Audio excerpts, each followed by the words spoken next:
Reaching out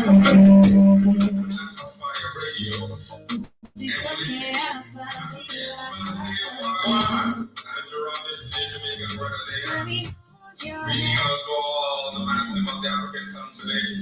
And you're tuning into the Pan-African Bliss Show with your host, none other than Joby.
Tell me you think of me the way I think of you. Tell me you want me cause I promise I want you to. You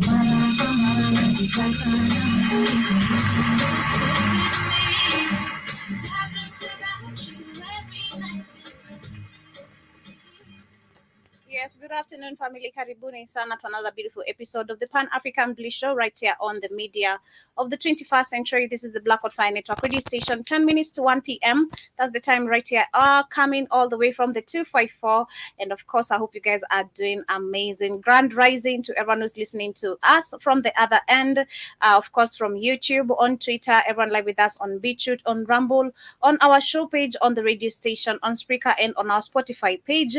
For those who get to catch the shows, of course, on a podcast form, hope you guys get to enjoy. My name is Joby, of course, the captain of these amazing conversations from every Monday to Friday from 12:30 to 1:30. But today, of course, we've started a little bit late, as usual, better late than never. And of course, today we shall be taking our conversation to Burkina Faso, which has actually managed to nationalize two of their gold mining centers. And this is after them ending a rival dispute between two companies, where actually they were complaining about some missing funds, some pending funds, and all that. But the junta has actually finally nationalized these two gold mines. We shall be giving much more details on that at the end of the show today. But we shall also discuss what is happening in the UK, where we can see 4 Nigerians have been jailed for forging 2,000 marriage certificates. And actually, this is a norm known about Nigerians because of the lack of employment amongst the youths, which I did discuss and talk about yesterday. If you try to look at the population of Nigeria, this being the country in the African continent with the biggest number of people. We're talking about 250 something million people literally in Nigeria, and majority are young people. And majority of these young people, of course, they are graduates. Majority of them have certificates and PhDs, but majority again also do not have job opportunities. They are majority literally jobless, and they are wandering all over the world. This is why we see Nigerians always just all over the world trying to do 1, 2, 3 things so that they can earn a way of living and sustaining the lifestyle of their family members also back at home, understanding the black tax that comes with it. We shall discuss about that as I get to share a video of what is happening and how this has been happening. We shall also discuss about Haiti and Kenya, where there is so far a launched joint operation, and this is for them to regain control after several police officers have been confirmed dead. And this is a claim, of course, coming from the so-called gangs, who we know that they are trying to protect and do everything to protect their country. We shall also discuss about where 6 people have also been confirmed dead in Nigeria, and 10,000 people at least who have been displaced due to heavy floods, and Nigeria is going through it, and much more coming still from the African continent, where in Kenya, that is what we shall be coming back with. There's already robot waiters, and this is actually the new norm that they want to actually normalize. We know that what this agenda is all about, having robots replacing humans, especially in this work, in work areas or in companies, and that this is clearly also the agenda that falls about getting rid of humanity, literally the population agenda. We discussed about that yesterday, where we know but that by next year 6 billion people are supposed to be, on 6 feet under the ground. So we shall be discussing about that as our major conversation, and of course much more coming also about Ethiopia. Remember last month or early this month I discussed about a landslide that happened in Ethiopia, and it left 230 something people, literally a total of 200 and something people who are actually were dead, and the majority of them still. I'm not sure about how the operation went, because the mainstream media doesn't follow up on investigations and things that really matter to the people. But there has been, of course, land grabbing going on currently in Ethiopia, and I'll be sharing a video regarding that. Karibuni sana. That was Love Ballad. I don't know how to pronounce that name, but that is Modaka, of course, playing right here on the Black Hot Fire Network radio station. That's the first jam I started with, but this is Navi Kenzo with Diamond Platinums, and I hope you guys get to enjoy this. We shall be coming back, of course, after this. It's a Throwback Thursday. Katika.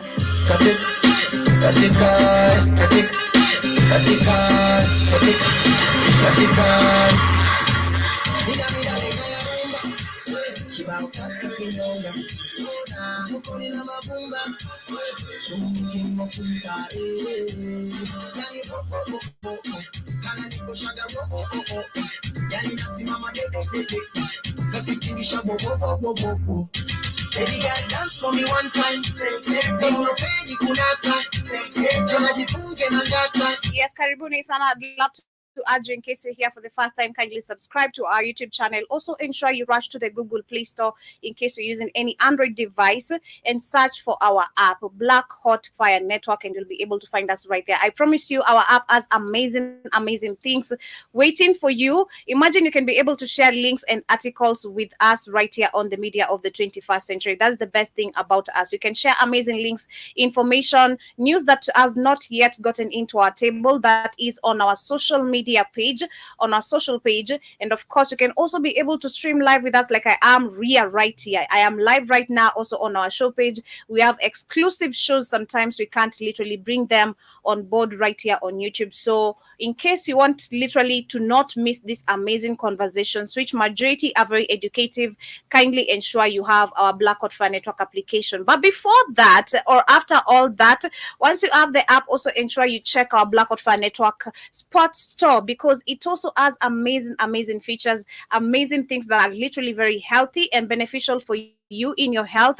And I'm talking about literally some sports nutrition, literally vitamins and minerals. Also to the ladies in the building, we have some beauty supplements also waiting for you over there. So in case you want to take care of your skin, and you've been looking literally for some different products that have not been working for you, ensure you check our Black Hot Fire Network store, which actually has amazing supplements over there. Under the beauty supplements, we have amazing things. We have beverages where you can purchase amazing coffee products.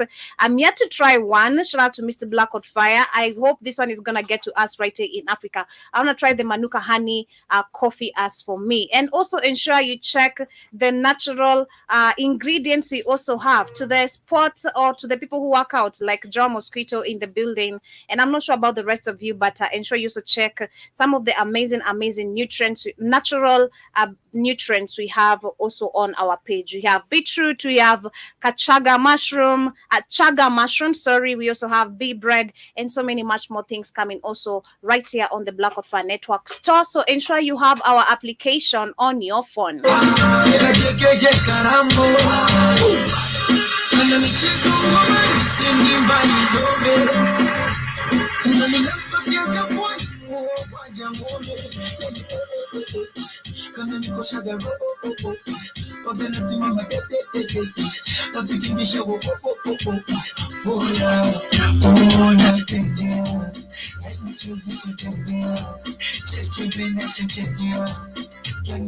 Yes, And my quote of today is 2 minutes to 1 p.m. My quote of today is a reminder for the week ahead is that you are amazing. You can do amazing things. You're capable and strong, resilient and brave. You are awful, clever when you put your mind to work. So do it. Put your mind to work, figure it out, whatever it is. Be the person who goes after what they want. You've got this. And I know you do. Hold your head high, darling. Eyes open and a spine, have a spine spirit. There is so much magic around you. You are a magic. You are worthy of your wildest, most reckless dreams. Do something this week, one thing that brings you closer to all you've been dreaming of. Take control of the narrative. Go after what sets your soul on fire. And that reminds me literally about me personally, the power of this microphone. Every single day, trust me, every single day, you guys that don't understand the power that this microphone literally does for me. Literally, that is something that keeps on me going every day. Even sometimes when I wake up and I'm feeling shitty or I feel like I'm not doing enough, I sit here and I start talking, and my mood literally just changes completely. Like, talking for me, I think it's just therapy. It's the therapy for me. I don't know. So find something you love. Personally, I'm a high advocate of literally telling people, go do what you love. Don't be in an environment where you don't enjoy. But also, if you try to look at majority of us black people or globally black people, majority have not fallen in that environment of where they are working, where they feel they should be, or um working literally a dream, that something they used to dream of doing. We are forced to be on a certain organization because the organization you really wanted, or the department you really wanted to be, is either biased, or it's either not going to pick you as a black person. The same effect has actually happened. We've seen and discussed that a lot, even with the us black people, literally the dark melanated people, how there's so many disadvantages, especially for we women. You'll go to some organizations, you're not going to be accepted, you're going to be declined because you're not light skinned. Light skinned are preferred as the best. But I do believe right now, as literally things change, the shift going, I hope the mindsets of people can literally change, because the narrative has to be changed. This narrative that has been brought by the white men, you actually have it. I was listening to an audiobook today in the morning. Shout out to Iwaton for that. I didn't remember. I kind of literally forgot that the law of attraction all up has the audiobook part. And for me, I've been finding it super, super hard sometimes focusing and just reading, because I'm going to end up either sleeping or just, finding myself just maybe checking notifications and all that. But I feel like listening to an audiobook literally is super, super amazing. And I was literally thinking, listening to the book I've been reading as a man thinking. And as we keep on saying, everything is all in your mind. You have the ability to attract the lifestyle you want. And for a minute, I sat down and thought about myself, and I'm like, wait, do you know, literally, I'm literally living my life, like living everything I've thought about, as much as probably majority has taken time, or which I spoke about perfect timing yesterday. The universe prepares you or delays you things because maybe the position you are in or the space you are in, you don't deserve to have that, or you deserve better, more than what you're asking for. So I just for a minute thought this morning, I'm like, God damn. I remember waking up every single day, watching some TV stations, watching journalists, hosts, especially the hosts who are doing all these outdoor shows and just amazing things. And I'm like, man, I want to do that. I used to sit down, interview myself. I'm visualizing myself on a radio, on a TV, and we are on TV. God damn it. Hello. It is so, so amazing for me that the fact I'm living my dream, and just going back to, you have the ability to create your reality. It is so amazing. You literally are God. You are a God, and I hope and I wish African people, especially this younger generation, that we and are expected to make a change, can grow up with the same, because there's been that norm of Africans being raised belittling themselves, looking down on themselves. You don't see anything good about yourself until maybe you have money, until no. You are beautiful, like you've heard from this quote. You are a magic, and you should act like it. So that is a reminder for the week, and I don't want to give my quote for the day throughout the whole session. But of course, get into the conversation once again. Karibuni sana. Trevor News on Twitter, on YouTube, on the Rumble page, on the Beatwit page, on the show page, on the radio, on the TV, and also on Spotify and on Spreaker Live. Hope you guys are doing great. Good afternoon from my end, grand rising from your end, and of course, want to start with what is happening in the 254. We've seen the situation, of course, the AI taking over the world, or taking over some communities, some towns. How effective this is. We've spoken about the advantages, disadvantages of the AI. Personally, the advantage, I hate the fact it can mimic your voice. That is just one that I hate, because we've spoken about, and Shatu Dimori was trying to give an example of how dangerous this is, and how it has affected so many jobs, especially since the AI was introduced. Like the voiceover artists, majority of those who could do maybe adverts on the TV, do adverts on the radio, do maybe ads also for other businesses.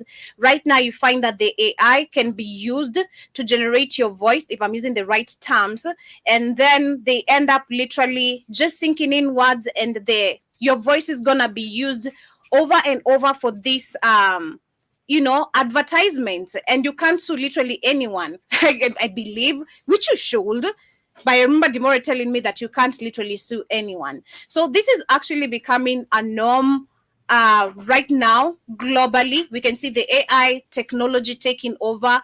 We've seen that was I think 2 years ago. I was learning and of course representing about what was happening in some countries, in some states in America, where we saw so many people, including in the Amazon company, who lost their jobs, and so many other companies, and they're being replaced by these robotic these robots, literally. We've also seen them, of course, coming up with even dogs, which are robotic, and so many things. So the question is, where is the future heading?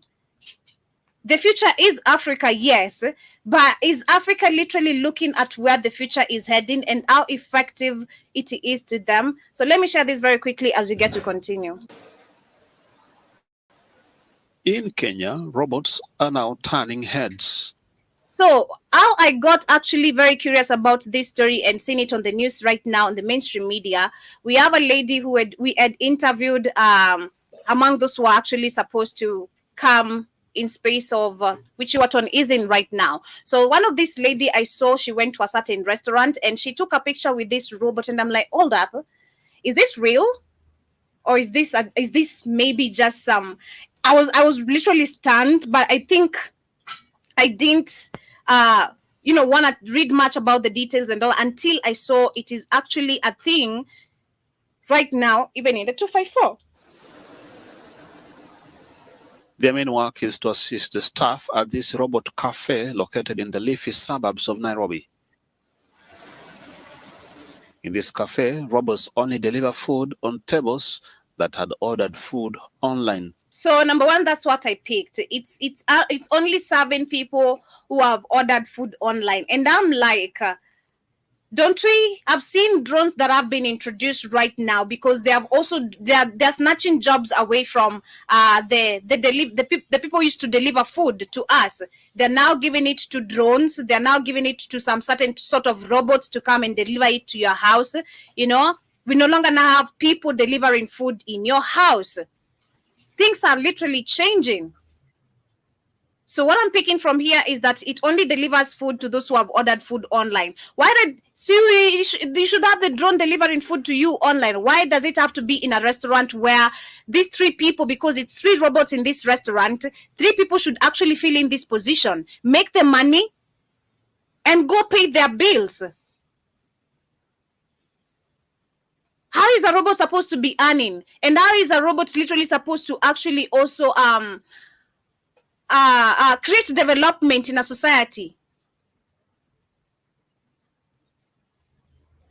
How are robots going to create development in a society? This is just super crazy. At times we get really busy, most on weekends. So when the house is packed, we have 10 waiters on the floor and 3 robots. So these robots are our colleagues. They have names. They help us with the service, and their service is perfect. You know how stupid it sounds saying that literally the robots are helping you with the service. Number one, you should be thinking about your sister, your brother at home, who in the future, maybe in the next coming years, if they're gonna be able to get in these spaces as you have, or is it gonna be more robots, even you losing your job? We should talk about more of the risks than silly advantages, let me call them, that we're seeing from the robot. And it's not like people don't want to work. People are looking for jobs. Personally, I remember an interview. I went to a restaurant. Oh my God, we were so many girls I'll never forget. We were so many girls. I think I was 19. We were so many women. And that's really new because I'd gone to a couple of interviews in so many different jobs. But because I was from my course, despite me not graduating and finishing my course, I was like, hey, I got skills and I believe in my ability and skills. So let me go try this opportunity. We went. I can't tell you who was picked or who was never picked, but it was so many women. Okay? That showed you just the number one, it showed me the desperation that people had in the society, or people have in the society or in the country, of jobs. And I've seen it many times. In Kenya, anytime there's a governmental annunciation of a space, just anywhere, when the government advertises any job opportunities or vacancies anywhere, people flock there in numbers. And mind you, probably it's just 2 people needed out of 200 people who turned out. There's just lack of inequality in the society, and it is sad to see that we are accepting it again by the fact we are allowing robots to replace us. We are allowing robots to replace us instead of you making the money. This is someone who should be fighting on behalf of their friend outside there. I'm certain akona besti ana kazi, lakini akiulizwa so nitafutie job, so you help me look for a job. There's no space in our company, there's no vacancy, but robots are getting jobs. Some things I always say is just critical thinking, being honest. Let's go. The menu is accessed through scanning a QR code at the table, and customers place their order online. Once the food is ready, a bell rings to alert a human waiter to place it on a robot's tray. This doesn't even look natural. It looks crazy. This doesn't look okay with me. I don't think it's okay for me to have a robot serving me, being honest. I need someone who I can interact with. I think for me, I enjoy services a lot. I do enjoy services a lot. Because I've said from the word go, me, I'll not take a motorbike rider who does not talk. Why are you quiet? Can you say something? Even a Uber driver, I like people who can talk. I enjoy services, literally. If I go to a hotel, I wanna be able to tip maybe a lady or a gentleman for serving me well. And tip is not a must. We say that. There's a time we're having that discussion with Keith. Tipping is not a must. This normalization I've seen in some American companies or some American workers, following customers all the way outside and forcing them to tip them. It's not a must. It's because I've enjoyed the service. So for me, I feel like I need to have someone I'm talking to, someone I'm making orders to, because how am I supposed to tell a robot I need this and this? I mean, they do collect data, but God damn it, no. It doesn't feel okay. I can see it's something unique because here in our country, Kenya, there is I've never seen another restaurant like this one.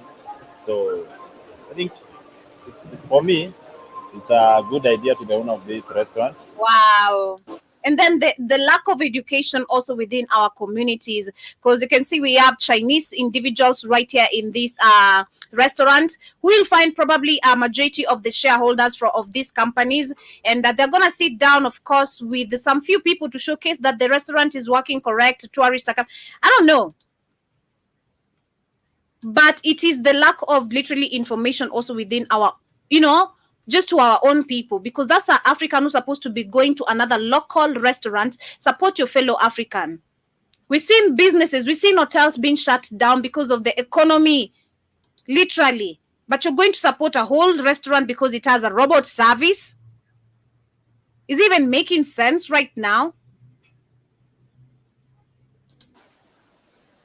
After a long day's shift, the robots are usually charged overnight.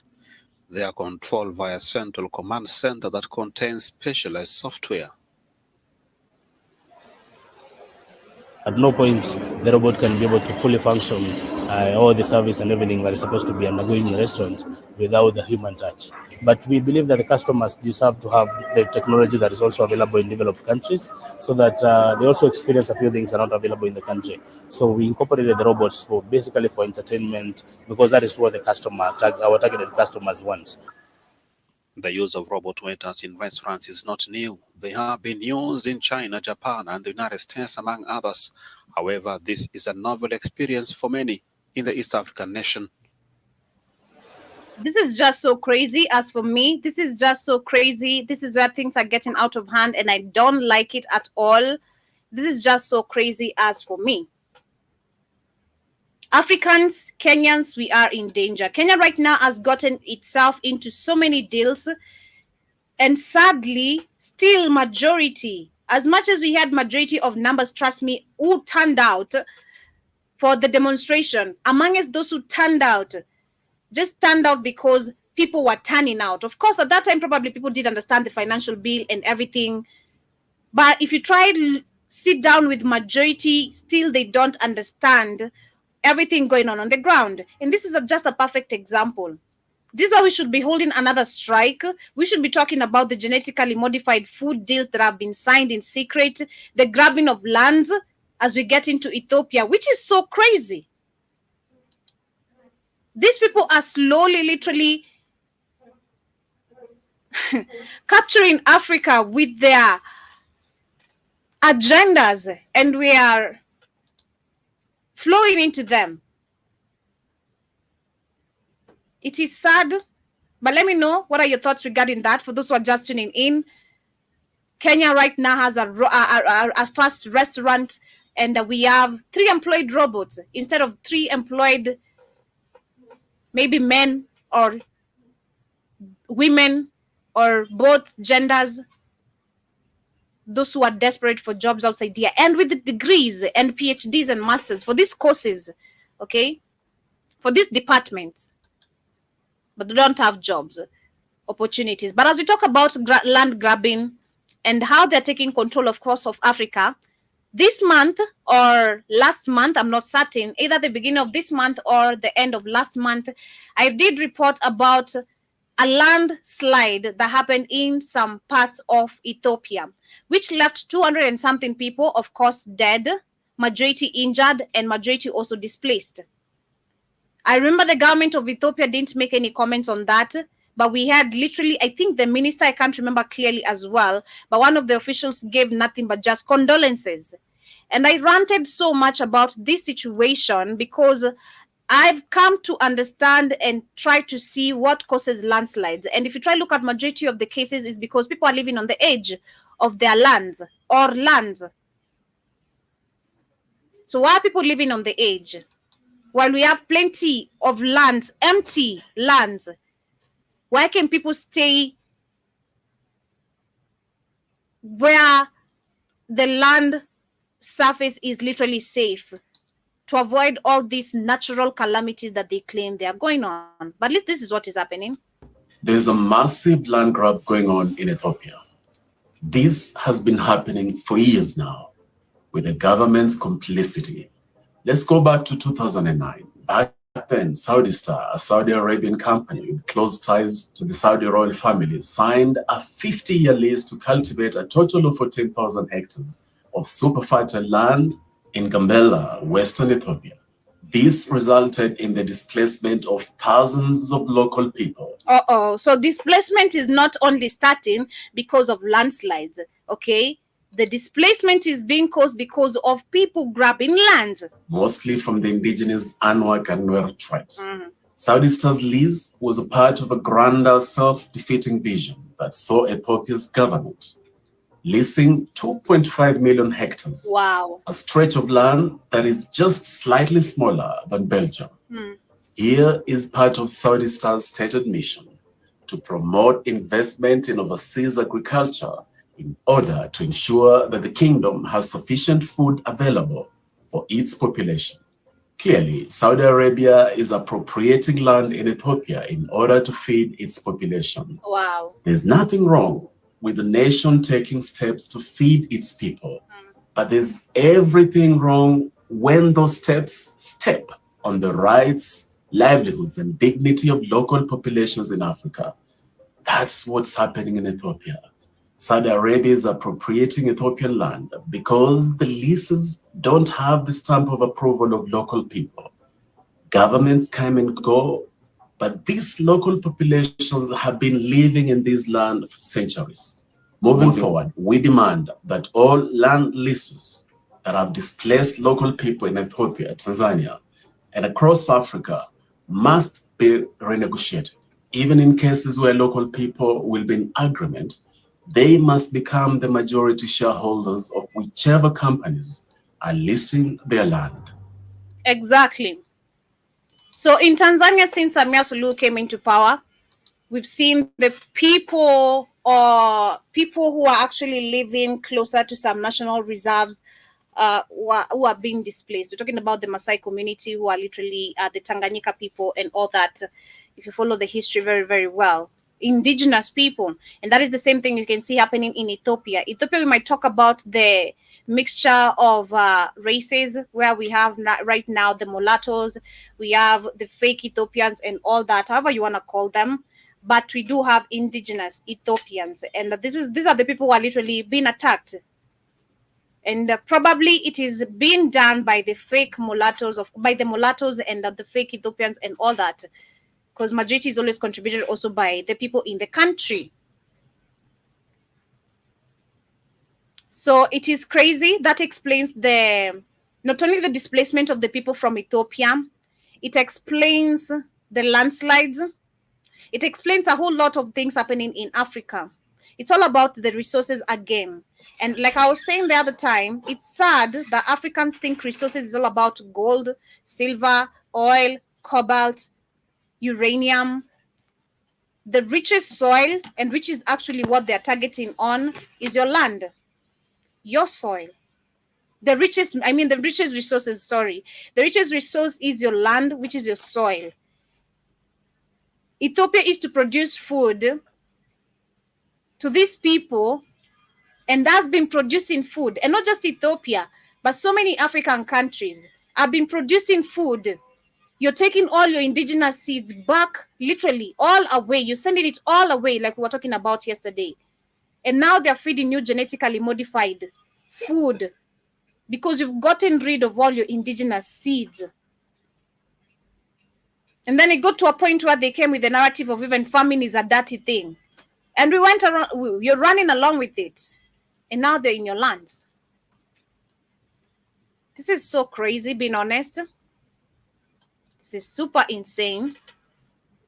But that is sadly what is happening in Ethiopia. Mind you, Ethiopia currently and Somali are going through some certain rival disputes. They have been going through it. And this is all funded, of course, by the same people who want control of the land, the resources, and everything. So Africans, the call is upon us again. We need to understand who has the microscope. Again, that is what I'll say. We need to understand who has the microscope. But as we get to move on to Nigeria, where we see 4 Nigerians have been jailed in the UK for forging 2,000 marriage documents. And I was saying that this is actually a norm. This is not the first time I'm seeing this case or heard about this situation from Nigeria, some Ghanaians, literally some majority of the people coming from the western parts of Africa and also East Africa. This is literally Africa in the whole continent, depending on where you're going, what kind of job you want to do.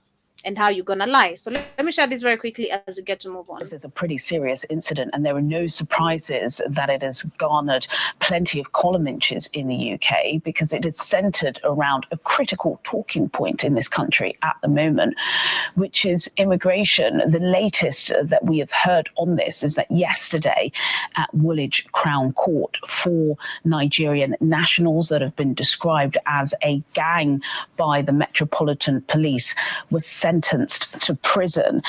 They have been found guilty of conspiracy to facilitate illegal entry into the UK and conspiracy to provide articles for the use in fraud. Primarily, they've been charged with producing these fake marriage certificates to help individuals remain in the UK illegally under the EU settlement scheme. These individuals who have been convicted have been named officially as Abraham Onifade, aged 41, Abayomi Shodikbo, aged 38, Nosimot Badamosi. These are fathers back at their home. 40, 38, 31 still young. Aged 31, and Adekunle Kabir, aged 54. This case covers a slew of issues that Sir Keir Starmer will have to address when Parliament is recalled from its summer break next week. And this is about security concerns, it's about human exploitation, it's about legal and political ramifications, and most importantly, immigration control. We know that the then Home Secretary, James Cleverly, introduced new immigration controls in December that were implemented in April, basically controlling and trying to reduce the number of foreign nationals coming into this country to work. And it has been made even more difficult. It is increasingly difficult to come into the UK legitimately now because of these tighter controls. But then when you have headlines such as this, particularly Nigerian nationals exploiting and abusing the immigration system, it does remain a cause for concern. But what we do know now is that these 4 individuals, like I said, who have been described as a gang, have been convicted. They just call them a gang. Man, me, I like the way the mainstream media will just call anyone a pirate, a gang. Oh my God. So long as you're black. Let's state that fact, number one. If you're black and you're found on the wrong side, you are a pirate. You are a gang terrorist. You know, you are a gang. Okay, actually you are a pirate, you are a gang, you are a terrorist, okay? Oh my God, this is crazy. But I see John Mosquito in the building. Karibu sana. Good afternoon from my end. Grand rising. Hope you're doing amazing today. Been a Thursday. Hope your week is going okay. We're coming to the end of August. How has it been for you? But I see John Mosquito says, keep Ghanaians out of this. It's the Nigerians, Joby. I said western part of Africa, literally. And I said also not just the western parts of Africa, but generally also the African continent, because this is not just happening to the Nigerians alone. It is happening to some people from Kenya, who are of course going to Canada. We've seen them dying in Canada. That is because of the cold, where they're left stranded. We've seen so many people from Africa going to Saudi Arabia who are getting stuck. Of course, the racism, the beatings, the torture, the kind of jobs you have to do. It's literally nothing to do with just it has nothing to just do with Ghanaians, or it's Africa as a continent. And because we've seen countries like Tunisia, countries like Mauritania, which Demore was actually reporting the other day. Let me see if I'm gonna find that information. But countries like Tunisia, Mauritania, Mauritius, is Mauritania, Mauritania, right? And then we also have Libya, sana specifically Tunisia. Did sign very harsh rules. That is with Italy. They passed very harsh laws with Italy. That is for them protecting, of course, their borders and everything. Let me see if I can find that information. I just saw it. That was yesterday. Something to do with migration. So this is actually coming from Senegal, which was stating that. Let me share this very quickly. Let me share this. Shout out to everyone live with us on Twitter. I see many of you. Karibuni sana. Everyone live with us on YouTube and also on Rumble, on BitChute, on our radio station app, on our show page, on our TV station. Kindly, I'd love to urge you to follow us if you're there on Twitter, if you are on YouTube, or whatever platform you're streaming live with us from, right here on the Blackout Fire Network radio station. And also download our app, which is very easy to find. If you're using any Android device, just search for Blackout Fire Network on the Google Play Store. If you're using an Apple phone or an iPhone, that is, you're using our link, stream using the www.blackoutfirenetwork.com. The perilous journey taken by migrants from Africa to Europe has always been touted as the most dangerous and riskiest. Senegalese are among thousands of migrants who do. You can see this is just, it's not just Nigerians, Joe Mosquito. It's Ghanaians, it's Ghanaians, it's Nigerians, it's Senegalese, it's Kenyans, it's Ugandans, it's Zimbabweans. Come on, see Zimbabweans in South Africa. It's Zambians, Malawians, all of them. You want to call them Africans. Africans in general, right? Partaking on the journey to Europe in the hope of a better life. Salam Bandiaï from Senegal has twice attempted and failed to migrate to Spain. For the time being, school is on break, but later we will start again. If I had to go to school tomorrow, I wouldn't even have the money to get there. I even asked my mother, should I just stop my studies and go do something else? My dream was to be a real estate agent, to succeed in that. I mean, look at the dream she has. Oh my goodness. Oh my God. She wants to be a real estate agent. But she can barely even make it to class. Schools are about to open. This was just a few because their schools have been opened. I don't know if the syllabus or things run the same way in Africa, but yes, in Kenya, schools have been opened. But this was actually just a few days ago, coming from Senegal with all this information. But she's like, should I drop out because the parents cannot afford to pay for school fees? It's crazy. And make a living. That was my goal, so that I could help my mother and help myself. Right now, if they told me there was a boat going to Spain, I will leave this interview and get on it. Meet Sheikh Gay, who is... And she's so pretty. Oh my God. But you can see this is literally majority of where Africans are being kept, Number one, the system of education is very expensive on purpose, which you've been fed nothing. Like I said, you're going to end up like Nigerians. You've been detained for forging 2,000 certificates of marriage because you need to get a job. You're a whole dad back in Nigeria because they're talking about the age gap of 54. That is a whole father back in Nigeria. I bet 40, 38, 31, that's still a baby. Oh, yeah, not really a baby, but you're still young. You're not old. It is crazy, man. It is so crazy. But I see John Mosquito says, Woolwich Crown Court, that's just around the corner where I live. Oh, okay. So I bet where you live, there is basically a lot of Nigerians, if I'm not wrong. Maybe. There's a lot of Nigerians probably maybe there. But I also see you saying that I bought my first license from Nigerians. Wow. Which one? Which type of license? Driving, marriage? Which one are you talking about? And I also see you saying that African crooks in Europe. But this is because literally they're all seeking for job opportunities. And of course, as we shift a little bit to our majority of the countries, and we know how Africa has gotten to this point. We know how it has gotten to this point. But Nigeria, to be specific, this not only the most populated country in Africa, but also one amongst the richest countries in Africa. We know it's rich, but also Nigeria. So is Nigeria super rich? What he has written. But listen to this video right here, which of course is talking about where many call Nigerians as the giant of Africa because it has the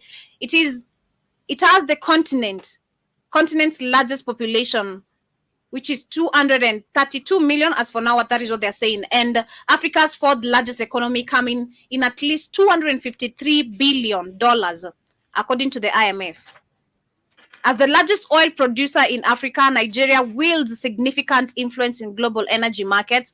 Although Nigeria has participated in peacekeeping mission and diplomatic initiatives through organizations like the African Union, which is a fake organization, and of course the ECOWAS, its poverty rate hovers around 40%, leading to people to question just how free is the giant of Africa. And this is what this guy is trying to explain right here. These are old video of how Nigeria literally never got free and how it was set up. Good. I was particularly struck by a conversation I had with a Greek professor attached to an international agency in Geneva. He told me his opinion of why West Europeans were supporting the rebellion against Nigeria. It was, he said, common among Westerners to sympathize with the underdog in any dispute, which in this case happens to be the Eastern Igbo. But what was even more important to the West was that Nigeria was a potential rival power in Africa, a force which had to be checked before it becomes a threat to Western European interests on the continent. The Biafran challenge, accordingly, provided a suitable opportunity to trim Nigeria's growing wings.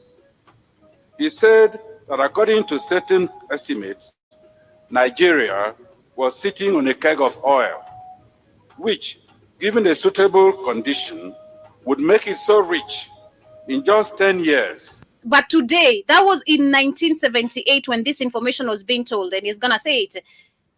Nigeria in 10 years by then would have been super and still has the capability even today.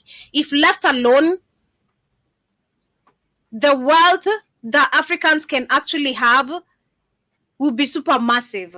And this is why the rest of the world is still holding on to it. We can see from them stealing lands, it's because of the food, number one. They want to control our land and own our land, okay? Control our land where our food production as we're doing, but also own our land so that they can continue producing the healthy, beneficial food to them as they produce genetically modified bullshit to us. Do you know how psychopathic this is again?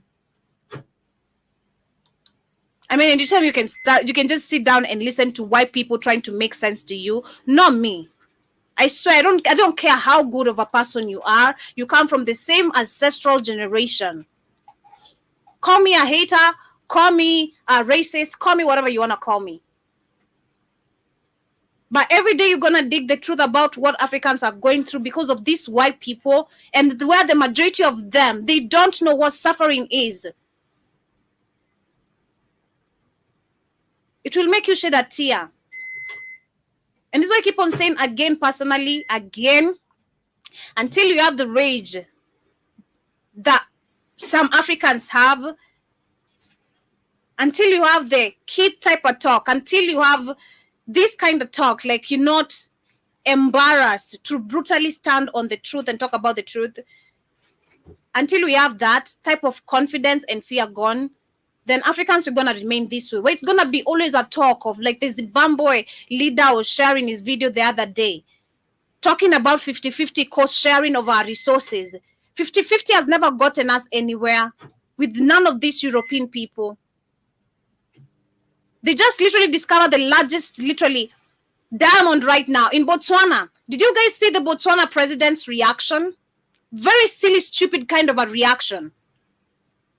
Oh, it's like, I didn't know Africa has this kind of... That's the kind of reaction I got from this. This is a whole president. Shocked that his country, and historically checked that his country can produce that kind of amount of diamond. He's shook.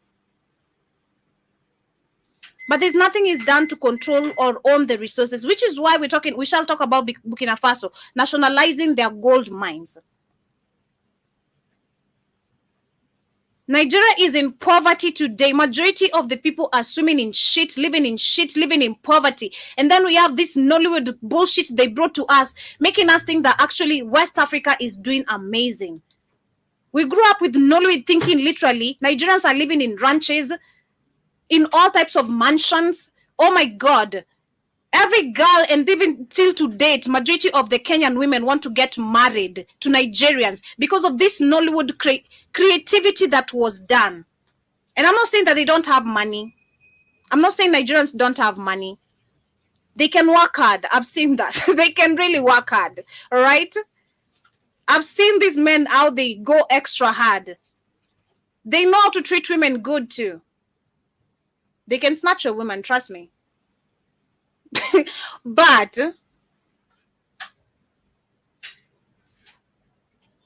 the majority, again, also living in poverty. It is crazy, man. That is by 1978, that Nigeria would not require any aid from Europe. But this is one of the countries today receiving aid back, left, right, and center, being backed by the IMF. Tinubu has taken any trips more than any African leader this year. Actually, since his inauguration, Tinubu has been taking foreign trips like nobody. This is why we saw them and Ruto being labeled the flying presidents. The flying and lying presidents, literally. They're flying and lying. Or we're taking trips to go help our people, improve the development, infrastructures, and bullshit. It's all about stealing the resources, having yachts that actually have bulletproofs, and cars for his wife that have bulletproofs. That is the best thing that Tinubu has done for Nigerians since he came into power. And subsidizing this oil that you can hear literally does not require Nigerians to have even any subsidization. Again, this is always saying that Africans, we should not have guns easily because, men, my temper doesn't allow me. Indeed, Nigeria would be in a position to assist other African countries, especially the poorer ones, and thus undermine an important basis on which European influence was exercised over them. I underline that. He did not therefore think that Europe would stand idly by and watch Nigeria become to Africa what the United Nations had become to Western Europe.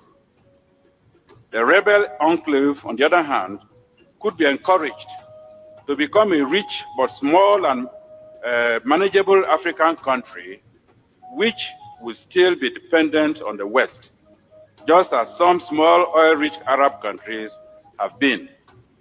Finally, he assured me that whatever happened in the future, Arab had no oil. The West would never allow Nigeria to develop to a position where its wealth and power would threaten West European interests in Africa. Yep. So we can slowly see the revolution of Africans, of course. But the question is, how many people are willing to fight? Because again, I'll go back to the numbers. As much as we saw so many people on the streets, trust me, demonstrating, not everyone in that group, you can sit down with them and have a debate, either about the oppositions, either about some majority of the things going on on the globe, Shmani. A lot of things going on in the globe. Not so many people can you sit down with them and have a discussion. It is very impossible. So until the IQ of Africans again is tested at this time, then we're not taking no goofy people to fight for revolution. We're not taking this kind of Zimbabwe representatives to go and literally stand talking on behalf of Africans. No, we can't actually. Personally, I always say we can't have any generations of these leaders who have served as puppets trying to tell us they know better. I've seen that is Margaret. She's called who? Not Margaret. She's called who? Come on, Mzales Nikumbushe, Wangari Maathai. I've seen Wangari Maathai's daughter being bought out. Okay, so let it not be told to you. Wangari Maathai was actually fighting for Africa, but our daughter was bought out. Was literally bought out. But if you try to look at majority, unless you're bought out like that, majority of these sons and daughters, nephews, sisters, brothers, extended family of these puppets cannot be allowed to be part of us. We can't trust them. We can't. We can't. It's such a shame to see the wealth we have, but we're poor, literally. It is such a shame because it is a lot of wealth. A lot of wealth, and things can work. It's not like they can't work. Things can really work, but they make it seem impossible. But again, it goes to the mind, right? But goes back to the mind. If you make it seem impossible, it looks impossible. And that's how Africans have been staged mentally, to make it feel like it is impossible. Bashar to Ikan Fire, he says the terrorists in Sahel is what is you causing. live? I thought I'll wait for you on TikTok. Wow. Oh, my TikTok phone is charging. We're live everywhere, but not on TikTok. Oh yeah, I was like, damn, Joe be late as hell today. I was like, damn. I said, oh, let me check the radio. I said, they go ass right there. Shit. Yeah, I bet you just woke up because I'm just actually winding up. You know. Why? No, I've been up, but you're sorry, but no, I've been up. I was on TikTok laughing. I was on TikTok. Looking at the South Africans getting their ass beat. I was gonna see these videos. The guy was asking that Nigerian guy, why are South Africans so fucked up? And then he said something. Then I seen a video on my feed how the South Africans were getting their ass beat in South Africa playing rugby. Some white people broke out on the field and started beating up the black players. I said, this could never happen in America. This kind of shit only happened in South Africa. What? Come on, a black field. Come on, where black people start beating up on black people in America? You'll never see no shit like that in your fucking life. I mean, Africa, this is crazy. I said, I gotta send this shit to Joby. You get to continue before you get to take over my show like you want to do. I see. You talking about you want to wrap up? I thought you just got here. Shit. No, we're about to wrap it up. Ikan Fire says the terrorists in Sahel is what is causing the migration of Africans. Now you know why North Africa looks like that. I agree with you, actually. And this is what I was saying. It's not just Nigerians, it's not just Ghanaians, it's not just Senegalese, it's not just Kenyans. It's actually the whole of African. It's the whole of the African continent and the African people as a whole, literally. Because if you try to look at also in America, so many people right now, we can see with the takeover of these gangs right now. If you don't stand up, you're going to lose your job. If you're a weakling, not really a job, but you're going to lose your house. If you're a weakling, you're also going to end up losing your job. And this is what I was saying, this is going to lead to a civil war. Unless majority of the people stand on their ground, knowing you've been there, you need to fight for what is rightfully yours, then we're going to end up losing it to them because this is what they really and sincerely want. But yeah, if you try to look at Africa, because personally I love saying no African country just because we don't see the bombing like in Sudan, the killings of children and raping like in DRC Congo, the displacements of 8 million people. It doesn't mean in Kenya there's nothing going on. It doesn't mean in Tanzania nothing is going on. In Uganda, every African country is going through shit. Trust me. Joby is explaining. I sent her a video. I sent a video of her South African people. I sent her a video, see if she'll play it or not. They're getting their ass beat by white people on their own field, getting their ass beat by white people, and in the majority of the country. So, and I sent the Nigerian guy to tell you how South Africans, are sick in their head. They hate other Africans. They love white people. They hate African people who actually freed them. And he told the truth. They're sick in the head. They're sick in their head. So this is what you're dealing with. Joe, we talking about you can't even be African in your own country and you're a coward. That's what they are. South Africans have always been cowards. And you got white people beating them up, beating their ass on the field in South Africa because they don't fear them. And they're a little small minority. They just smacking them, kicking them in the face.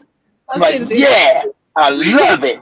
Yeah, I've seen this always after I think they lost a certain. They won. I think they won a certain Who game. won? The blacks won? Yeah, the black South Africans. That the white South Africans got mad and started. Yes, what they do. That's right. You won a game and you get your ass beat in your own country. But you want to blame other Africans. Yeah, you South Africans. Joby, I don't give a fuck about you niggas. I'm gonna be honest. When I see all that, I love every bit of it now. I don't want to hear you play. I don't want to hear you crying. I want you to shut your fucking mouth. That's what I want you to do. When you get your ass beat, you get fed. Ain't it funny? Where's all the smoke for the white people who pegged these two young ladies? I only see the parents online. They're 19, 18 years old. But see, you ain't gonna kill my babies and feed them to no pig. You ain't gonna do that to my children. Before we get to South Africa, Keith, kindly allow me to wind up with my conversation because it just can't come and switch the topic like that when we had something going on here for a whole hour. Come on. Chatham Zayas, once again. I see John Mosquito says, be aware of Nigerian women snatchers. Not really. I said the men, they can snatch your women. Like, not all of them, but some of them do know how to treat women. Okay, some of them. How can they snatch your women? If your woman wants to be snatched, she's gonna be snatched. They ain't got to do with them. Your woman, that's the women choose. You ain't doing it. Okay, that's what happened. Women choose, Joby. That's what I'm choosing the one who is spoiling me. That's what is happening. There you go. So that's not the Nigerian's fault. That's the woman. If you don't want to be snatched, you won't be snatched. That's your choice. You choose. But as we get to continue what is happening in Burkina Faso, as we talk about resources and all that, Burkina Faso has nationalized. Somebody told you it don't matter. So, Nigerian can't snatch her no matter how much money he got. I don't know. Go ahead. That's what she said. Money has our own experience, definitely. I know. Messing around. She had her crazy Nigerian. She don't want to go back there. Yes, not Nigeria. Goddamn. Burkina Faso has nationalized 2 of its gold mines, and this comes in after. Get your mind right, Joby. Burkina Faso, not Nigeria. Come on. Between 2 companies. So I want to share this very quickly as we talk about the previous video which I just shared, where that guy is talking about where Nigeria should be very rich. That was in a 1978 not really as 1978, but he was talking about an article that was written by 1978, how Nigeria will be rich in 10 years. But if you look at Nigeria today and Nigerians, 4 of them have been arrested in the UK because of forging 2,000 marriage documents. And God damn. Because of job opportunities they're seeking, and of course the poverty that is increased in their countries. But Burkina Faso is trying to do it. Listen, all African countries should be rich if you have real leadership. You don't have that. You have puppets. You have a bunch of morons like a Camilla Harris that's been stalled. Okay? People have been openly saying Camilla Harris is a moron. That's what you got in Africa. That's on purpose. Go ahead, Joe. The Boungou and Wahgnion gold mines in Burkina Faso were previously owned by an African mining company. Exactly, we're gonna own our own shit. This is now set to change, as Ouagadougou agreed a deal on Tuesday to nationalize the mines for around. Yeah, I told you that. Like I told Demore, you nationalize your shit. You don't get white people talking about, oh, you know what? We're gonna come and get your shit, give you a job with your own shit. You out your fucking mind? You gonna come in my house and pay me to work in my own goddamn house and pay me nothing while you get the what? That's my the house, shit Africans have been doing. My house, my rules. So my rules. Exactly. But see, you've been too scared because these puppets too cowardly like the South Africans. The Africans are finally waking up, besides the South Africans saying, fuck that. This is my shit. I'm going to own my shit. And that's what you got to do. Get rid of all despots. This is my shit. And I own it. I feel like South Africans, whether they like it or not, trust me, Africans are going to go there by force, okay? Whether you like it. You're exactly right. Exactly right. By force. I agree. I agree with it. I agree with you. Okay? I'm not going to stand to watch a white man talk crazy to me. I cannot Joby, okay? Can never be me. I can barely allow my fellow African talk crazy to me. So what about a white man? I know the history. That's what almost happened 30 years ago with Angola. That's right. It's going to happen this time. Because they don't want to hear them, but you're right. You said that. It's going to happen. Because all of Africa is going to be taken over the next 30 years by Africans. So you Arabs in the north, you're going to be gone. I'm telling you, this coming, the shit you've done, these babies are not going to want to hear no peace and bullshit from these nutty ass Christian niggas, Islamic. They don't want to hear that shit. No 50-50. They want all Africa back because it belongs to them. That's exactly. It ain't no shots gonna stop it. No 50-50 right here. No. 50-50 your own Endeavour shit. Mining had agreed to sell the mines to Lilium Mining for almost 4 times that sum. The companies had been locked in a legal dispute, with Endeavour accusing Lilium of missing payments, while Lilium alleged that London-listed Endeavour had misrepresented financial information about the mines. Duh. However, as part of Tuesday's settlement, they will abandon these legal cases. The nationalisation follows a growing pattern of... That's why they want to kill him, because he's nationalized. I don't want God. He just told you, your legal shit is worthless. I'm tearing it up. These are your fucked up white courts. Why am I going to your court and get a goddamn settlement? This is my country, my shit. I'm tearing your shit up, and I'm owning it for my people. That's what you're supposed to do. You don't go to nobody white court to get no settlement on your shit. Joby coming to my court to get a settlement of some shit in their house. I'm going to give Joby, okay, Joby, all your shit in your house belongs to me. And she must say, yeah, Keith, you're right. What? And that's a fair settlement. That's what the Europeans been doing. And these bootlicks, yeah, the white man makes a decision. I really hope and I pray so much. I don't know, but I'm really praying for a war, being honest, right now. Being honest. Like being it's gonna happen, Joe. It's gonna happen. I hope whatever starts comes all the way to Africa, because of course what they're trying to do still leads back to the continent because of the resources, the wealth, which on, not their fake made up paper. So I really hope by the time they're thinking about coming back here, like the Eric Prince bullshit, Africa cannot govern itself.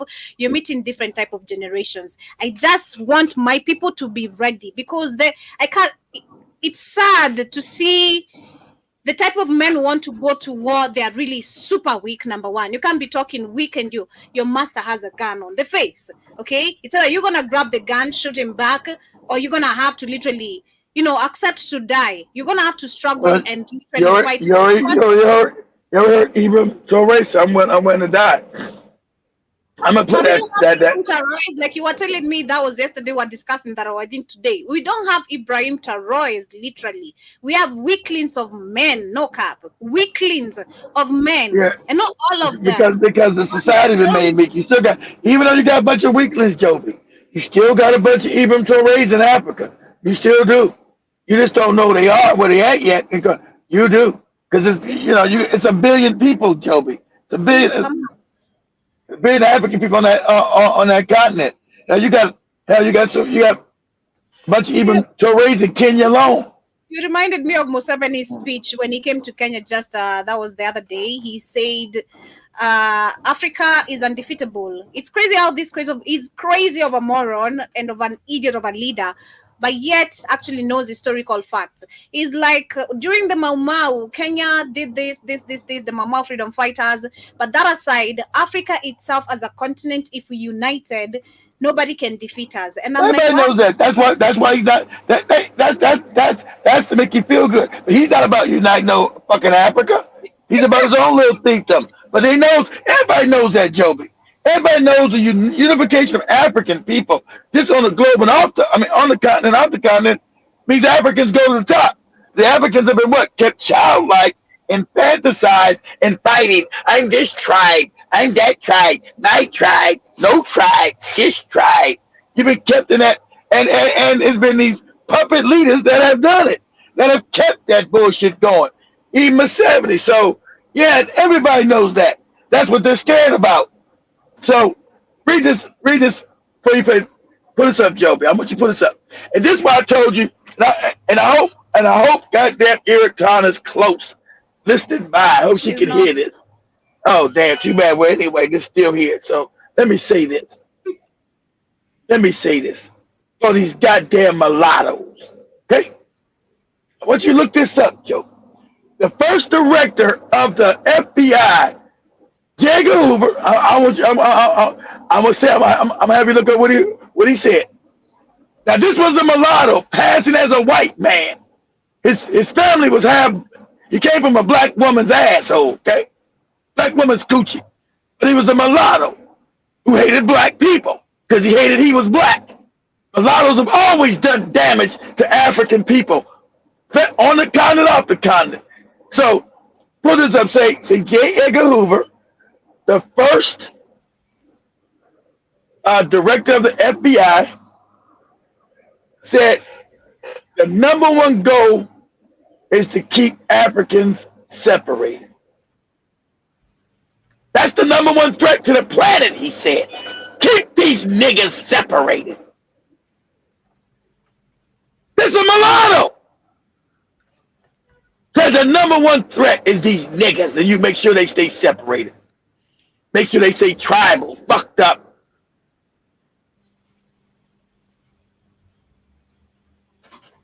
He said, what do you think the number one threat to the world is? He said, African unity, God damn it.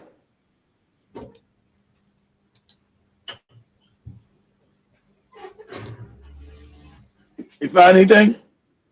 Just a minute. Okay, take your time. Hey, what's your number one threat to the world? These niggas getting together, that's what.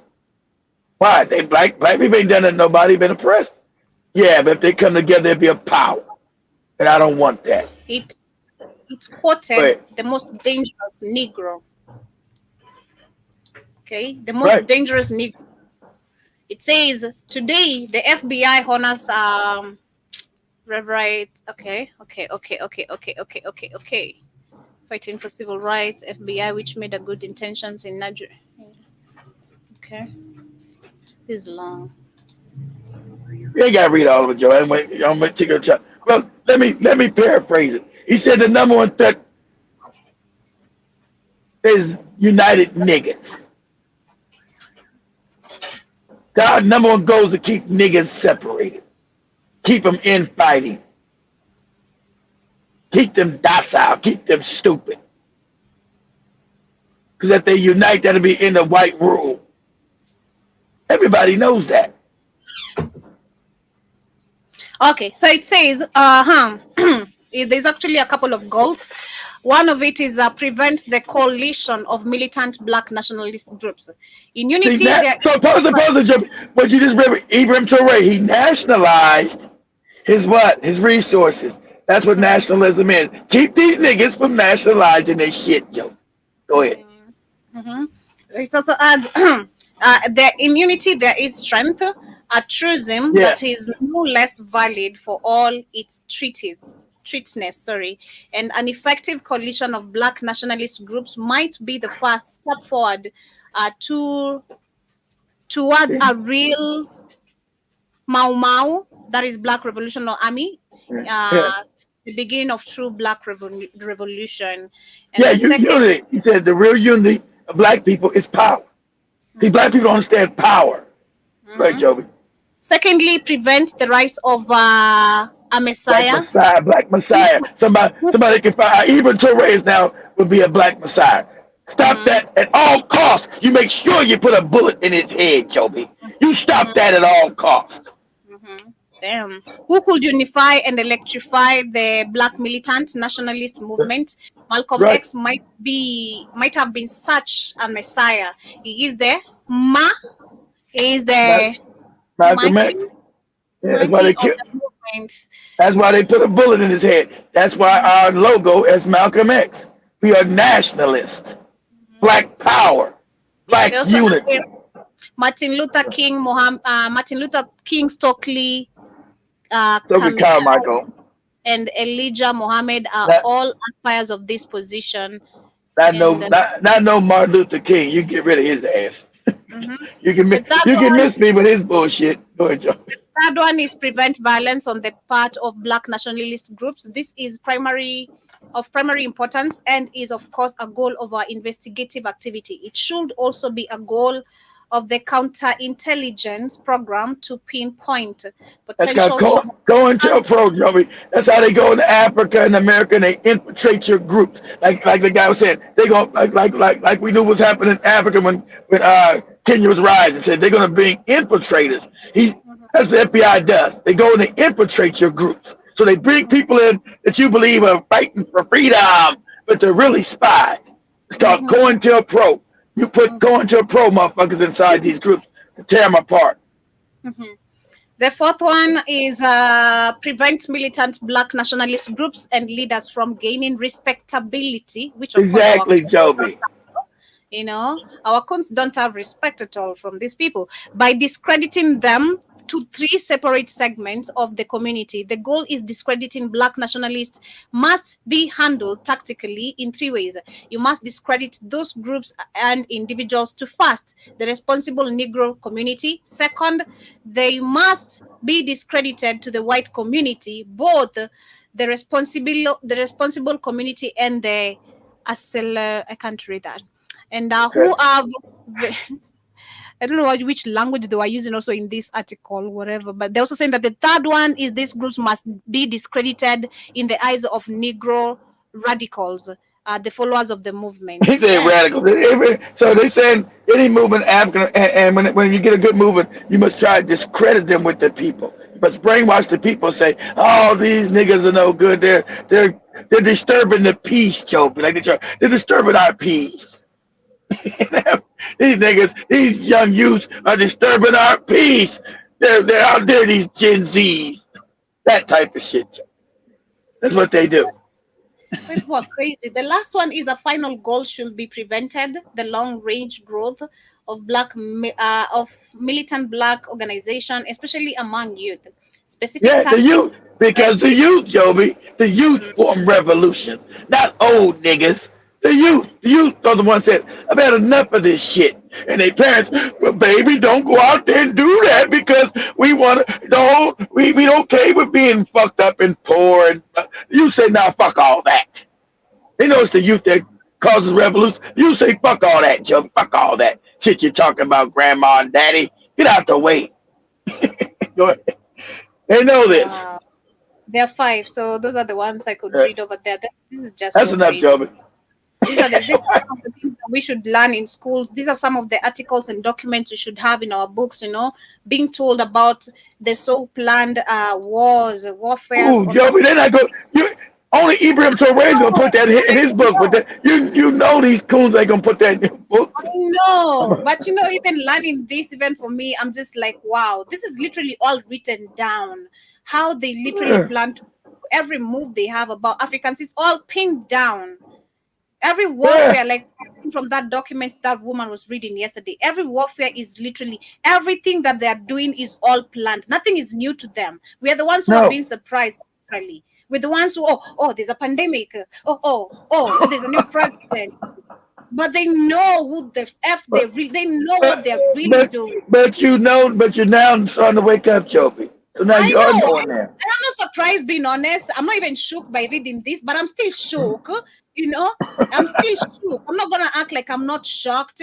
There is actually a whole number one goal to separate Africans, of course, which has been their agendas in most of the things we've read.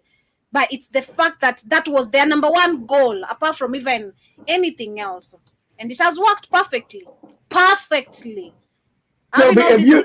Joby, if you're the money of the planet, and everybody's got rich off of you, am I gonna talk about you uniting? Am I gonna try to keep you?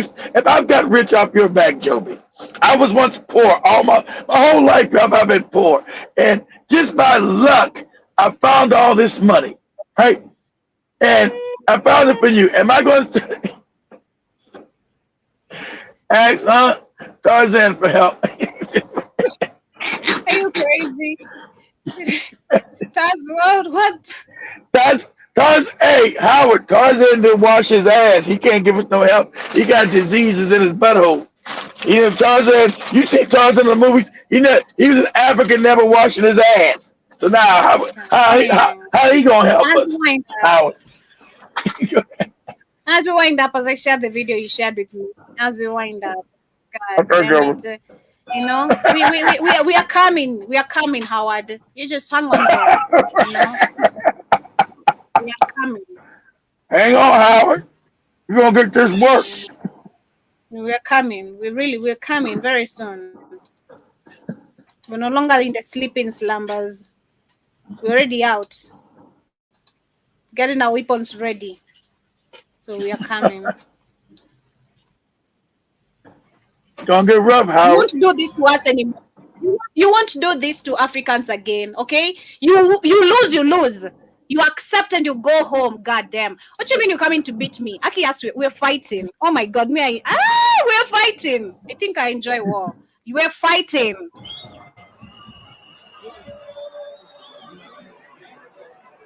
And this was sometimes I always question about some system of education, like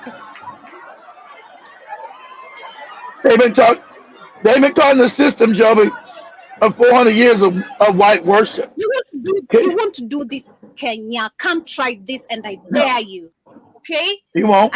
You guys come try in a whole stadium of people watching football. Oh my God! I can't dare. I dare you. Come do this in Kenya.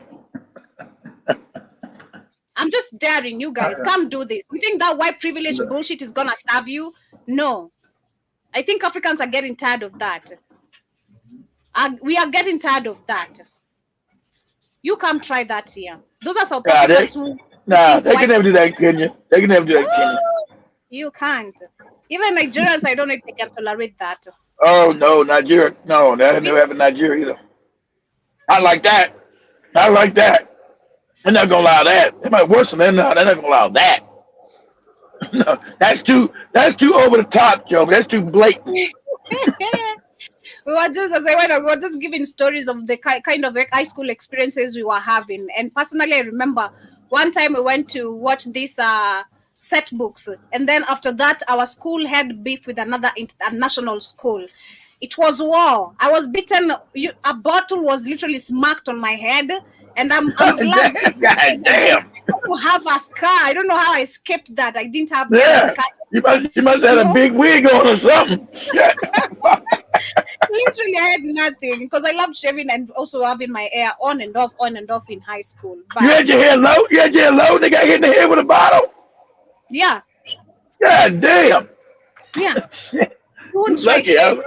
It's a survival mode. So that's what you can't try this in Kenya. It starts from actually a very tender age. Self-defense, all right? Self-defense. The Kenyans had the Mau. South Africa never had that. Never. Oh, yeah. So they never need to fight. They had to be rescued. Of course, I get it. I don't want to laugh at South Africans. All love, but this is just so. I saw that video and I was like, I don't want to discuss that. Actually, you brought it up. I've been avoiding that. I know you don't want. Actually, no. I know you don't want to discuss none of that shit. So I brought it to you. God damn it. You don't play the video I played before that one, Joey. The 2-minute video before you leave. The one before that one.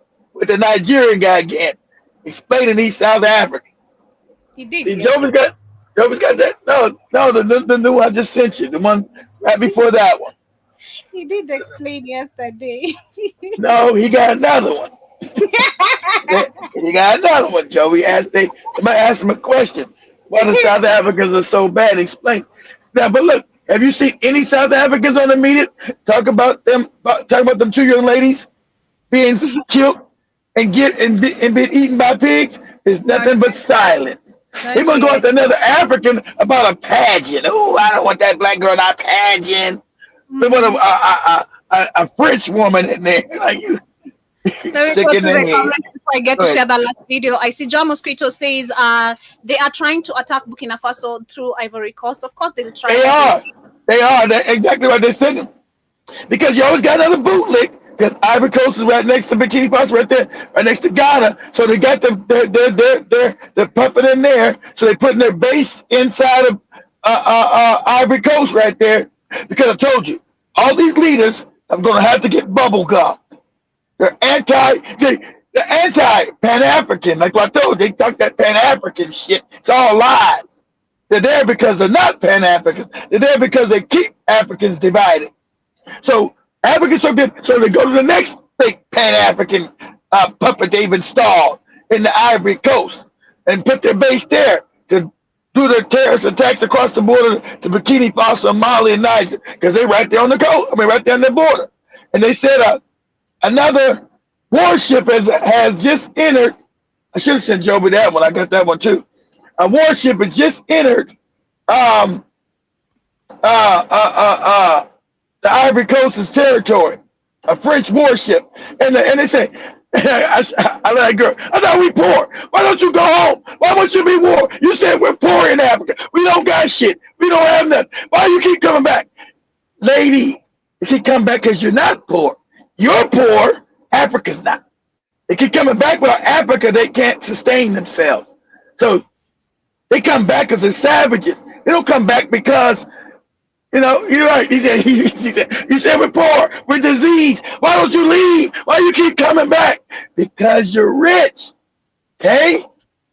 The continent is rich. You're not. They don't want you to take back your wealth. That's what the fight is about. You taking back your shit.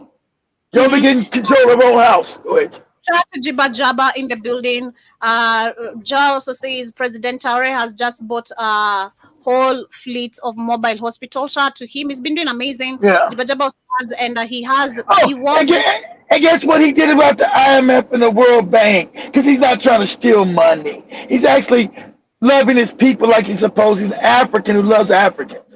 That's what Africa hasn't had in 200 years since they got colonized. There's been no African who's loved. The ones who have been there, they've been murdered. But there's been no Africans been in power that loves Africans. They've not allowed to get power in Africa. Jiba Jaba also says, however, feared the rise of Black Messiah, they still created the CIA. And yeah, that was the CIA too. Yeah, everything. Ain't it funny? All these clandestine things is about black people. Keeping us under control to make sure we don't gain power back because the wealth of the planet is ours. Mm-hmm. Wealth of the planet is ours. Africa never be broke. Mm-hmm. I've been telling people, Africa would never be poor. Period. Mm-hmm. And also, Jiba Jaba says, winding up. I'm just getting. You all came in late. I should have winded up literally 30 minutes ago. Literally. I was waiting for Joby on TikTok. Joby knows I'm on TikTok. I didn't think about. I said, "Damn, what the hell, Joby? Is she late? The power was going." I said, "Let me check the radio." Then her ass is up there talking. I said, "God damn, her ass is on the damn radio. She's on YouTube." The video you shared with me is restricted in my country, so they're telling me I can't watch and share that. See, they took it to say, yeah, they're telling the truth. See, and you know why it's restricted? So I was a big shot. I told you this is because look. The Chinese own TikTok. They don't want you waking up. See, they're exploiting Africa too. So they want Africans to be weak and fucked up, like the South Africans. They want Africans to be all fucked up and stupid and don't know what the fuck is going on. Now, I'm gonna be honest. Joby gets mad. I'm gonna keep it real. The South Africans are fucking stupid. They're backward. I don't want to hear nothing about that. Well, maybe that's one that's good. I don't want to hear nothing about that fucking piano shit. Hey, that's what I'm doing tonight. Oh man! What you done tonight? I'm gonna do tonight. It'll be a long night. God damn! You better love them. You better love the island niggas and the amapiano. You better. We're not going. Anyway, that's it. I'm done. So these South Africans, they get what they get. They got it. And they're right. I said that too. The other Africans are going to save them, but they're not going to be control South Africa. It's going to be one African continent, United States of Africa. They won't be in charge of shit because they gonna get rent. You white people there, you very few in South Africa. You better get your shit. You better get your mind right because You said who are not going to control South Africa? South Africans. It's gonna be the United States of Africa. Africa unites. They're not. You think these morons ain't gonna control no part of Africa? It's gonna be one country. So these morons, they're sick in the head. They're not having any damn control in the United States of Africa. They'll work until you get them better educated. They'll die, and their children will learn right. Shit. All these old South African motherfuckers gotta die. It's gotta be the youth that now taught by the new African. That's just what's gonna happen. These motherfuckers think they're different. These motherfuckers think they're different African. Like, hey, moron, you literally come from Nigeria, Kenya, all these regions where you came from. It's a fact. You hate other Africans. It's crazy. They just need exposure. They need to travel other African countries like we go to there. They exposure. They ain't got no money. They Joby. South Africans can't even leave a town. I'm a traveler. Joby said, they just need to travel. I ain't gonna travel. You making $10 a year. Well, what if you become friends with Zimbabweans and Kenyans? Maybe you'll stop thinking of xenophobic behaviors, you know. You got Zimbabweans and Kenyans that they don't like them and tell them to get out. Yeah, that's what I'm saying. What if you unite with them? They're gonna show you the world with your poor ass $10, you know. So they're gonna get it. I want you to show me the damn world. Then you go stay there, you know, stick whatever you think is best. That's in your raggedy houses, you know. The white people live the best, like Howard, you know. Africans said Africa is full of natural resources that China and Europe need. We will give you same shiny beast for them. Okay. And he's saying you guys are stupid because you took the shiny beads and got for land and gold. The more I was talking about too on this show. So did they really take beads, Keith? He said you're stupid because you gave up real resources for the shiny beads that's around your neck, Joe. But you gave them gold and oil, cobalt, cocaine for some beads. Poor, honey, you're about to be poor. Get ready, pack your bags, go back home. That's what's happening. Jibajaba says, "What is Amapiano?" We're winding up with an Amapiano jam. Actually, Kid's favorite as he talks his shit about South Africa. Oh, you gonna do my jam? I'm the A, I'm the O, I'm the I, I'm the E. I try to tell Joby that most of the world don't know about that Amapiano shit. We don't care. So I know they are piano. And someone knows I'm a piano at least. Jabba at least is seeking interest in that. But catch me guys tonight, of course, on the network. We shall be on the network, on the radio, on TikTok, on the culture tonight. Come on the network today, Jabba at 1 o'clock Eastern time. And Joby will show you with the Amapiano. I can't even pronounce that shit. Amapiano. I'm a piano. I'm a old asshole. I don't know what you call that shit. No, not like that. Thank you so much for tuning in, you guys. It's been an amazing show, Manze. You've been so many of you. 24 this morning. I appreciate Sana for tuning in today's conversation. Shout out to Jibajaba, Byron. Shout out to Howard G. All love. Shout out to also Draw Mosquito, Mzales as well, who has been here with us also on YouTube, and to all the amazing silent listeners on Twitter, on our both YouTube channels, on Rumble, on BitChute, on Spotify, those who cut the shows on replay. Kindly ensure you have our application one more time before I leave. Check out our network store. Ensure you check our products, our beauty supplements. Purchase your woman, Jibajaba. Purchase your girlfriend, Draw Mosquito. I thought you just said purchase your woman. We don't do no purchasing of women. Get your mind correct, kid. Come on. I'm like, hey, Joby, this is a disclaimer. Like I found does not condone the purchasing of any women. Yeah, but yes, check our products on the Black Out Friday Network. We have amazing vitamin benefits for you, natural benefits for you, beauty supplements, Some amazing coffee products there. Ensure you check them out. Have It'll take me a while to get it together, guys. So about 3 more weeks, I should have it all up and running. Yeah. This animal piano right here, jibber jabber. I'm the ooh, I'm the I, I'm the ooh, I'm the I.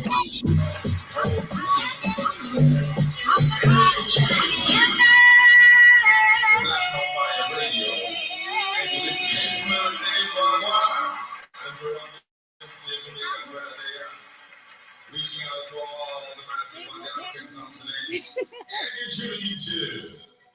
The